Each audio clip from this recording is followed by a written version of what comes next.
It's inevitable that whatever happens emotionally is going to show up physiologically. Furthermore, we know that childhood trauma elevates the circulation of inflammatory particles in the blood, cytokines. How come we're seeing, despite the best healthcare system in the world, in North America, despite advances in medical science, despite innovations in medication, why are we seeing more and more illness, more mental illness, more addiction, more obesity, more chronic disease, more autoimmune disease?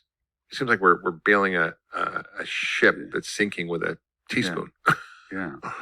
Well, by the myth of normal, I mean that conditions that in our society we assume to be abnormal, that we believe are normal, from the point of view of human evolution and human needs, are totally abnormal. So that we're living in a world that doesn't meet our needs, yet we think this is the normal world. And it may be the norm statistically, but it's not normal in terms of, it's not natural healthy in terms of what human beings actually need. Number one. Number two, in this society, physical illness and mental illness are actually normal responses to abnormal circumstances. Yeah. So it's not in the disease, the so-called disease, that we have to find the abnormality, but in the conditions that cause the disease. Yeah. And, this is where medicine completely fails. Yeah. Because when we can identify the cause of an illness as some external agent. Well, we're going to find out. If you could dim most of the lights except for this one over the podium, you can see the slides maybe a little better. An excitotoxin is exactly what its name says. Most people know what a toxin is. A toxin is a poison. Exciting is something that excites you, causes excitation. And an excitotoxin basically is any substance that causes brain cells to become very excited. And they start firing their impulses very rapidly. And they fire so rapidly that this cell will become exhausted and die.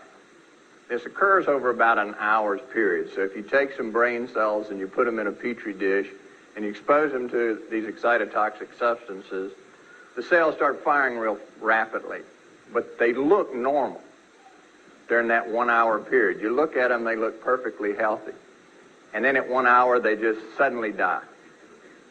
And this is going on in your brain if you take these excitotoxins into your body. It does the same things. There's particular cells inside of your brain that will become very excited. And they'll become excited to the point that they'll die. But it's not all the cells of the brain, it's just particular ones. Now, in Matthew 13:34 through 37, it says, "For out of the abundance of the heart the mouth speaks. A good man out of the good treasure of his heart brings forth good things. And an evil man out of the evil treasure brings forth evil things. For by your words you will be justified, and by your words you will be condemned." And we're going to find out how that pertains to the subject of excitotoxins. Because at the present time, excitotoxins, the subject of excitotoxins, is the hottest idea and item going in the field of neuroscience. That is the study of the brain and the nervous system. Every journal that has anything to do with the brain and the nervous system is filled with articles about excitotoxins. Every research laboratory that is dealing with the diseases like Alzheimer's disease, Parkinson's disease, Lou Gehrig disease, Huntington's disease, all these terrible diseases of the brain, the number one thing that they're talking about is excitotoxin.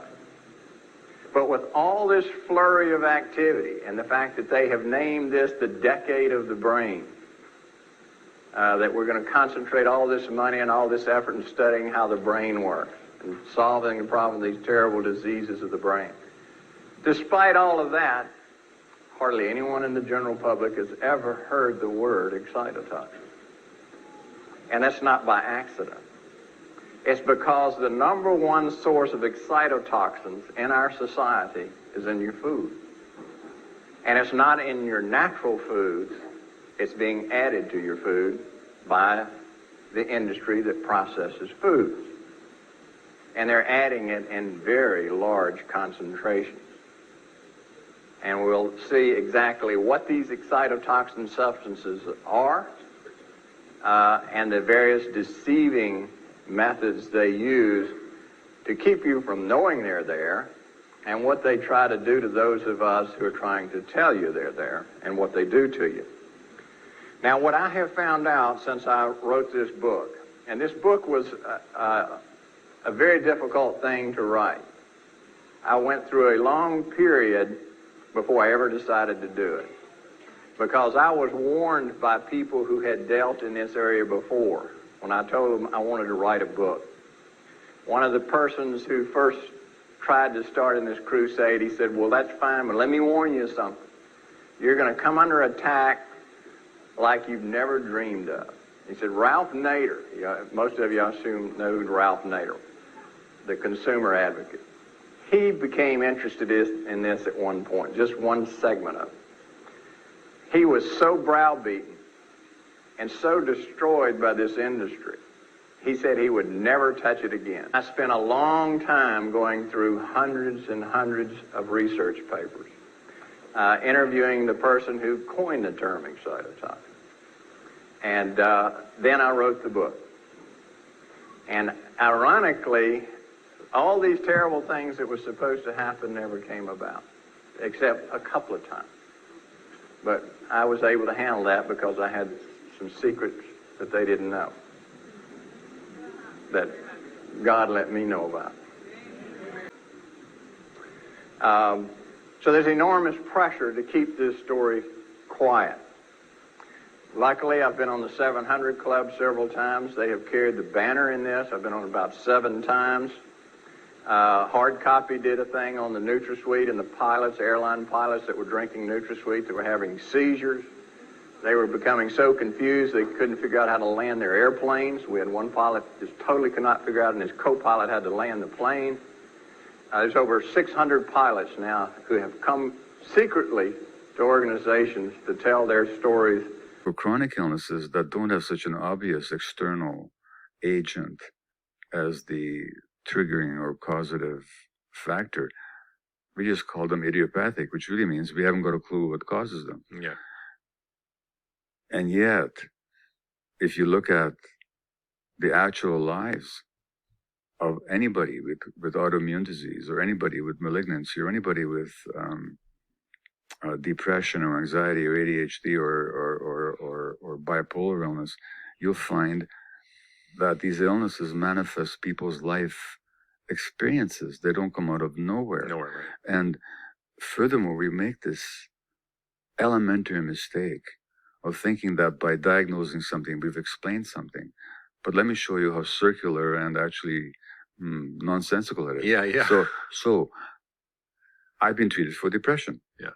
And there was a time when I gladly took antidepressant medication, and it helped me. So I'm not here to militate against medical practice. Yeah. I'm a practitioner of it. But say Gabor is sad and he's isolating and he's morose. Why? Because he's got depression. How do we know that he's got depression? Because he's sad and he's isolating and he's morose. Why is he sad, isolating, and morose? Because he's got depression. How do we know that? So these diagnoses don't explain anything. Yeah. They describe things. Yeah. Same with ADHD. Same with bipolar illness. Mm-hmm. For that matter, the same with a lot of physical illnesses. Absolutely. The diagnoses describe something, but they say nothing about the origins. Yeah. I mean, that you just described functional medicine in a nutshell, which is, Yeah. I always say, because you know the name of the disease doesn't mean you know what's wrong with you. It's Yeah. just the name we give to people who share a collection of symptoms. That's right. And depression isn't the cause of you being sad, hopeless, and helpless, and Yeah. have no interest in sex or can't sleep, and all these different symptoms. And yet the doctors always fall into this trap of thinking that the name of the disease explains the cause. The cause of the symptoms is rheumatoid arthritis. That's why your joints are swollen. No, it's not because of that. It could be because of childhood trauma, because of gluten, it could be because of mercury or a million other things. And so just because you know the name of the disease, it doesn't mean you know what's wrong with you. And I think this is never more rampant in any other field of medicine than psychiatry and then mental health issues, because, we just sort of label people and put them in groups, and then we treat the label instead of the cause. And then your work has really been about treating the causes that are mostly invisible and that are, not really even talked about. And we've really kind of pushed mental illness off in this sort of dark category. And in some ways, it's very stigmatized, and we blame the victim, and we don't really understand the context in which it arises. And I've really not thought of myself as someone who's actually experienced trauma, and I didn't really connect to it. It didn't really make sense to me. And I as a doctor, obviously, I encountered many people who experienced horrible traumas, but for myself, I was like, my childhood, my parents were divorced, and yeah, I had issues with my family and my parents, and there was conflict. My parents hate each other, but it happens to a lot of people. What's the big deal?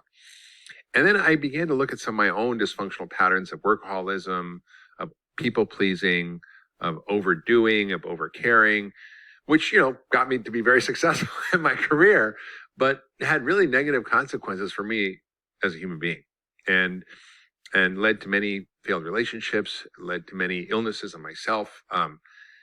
And I think your work has really helped me to understand that having a deeper conversation about these traumas really matter. Other problems with NutraSweet.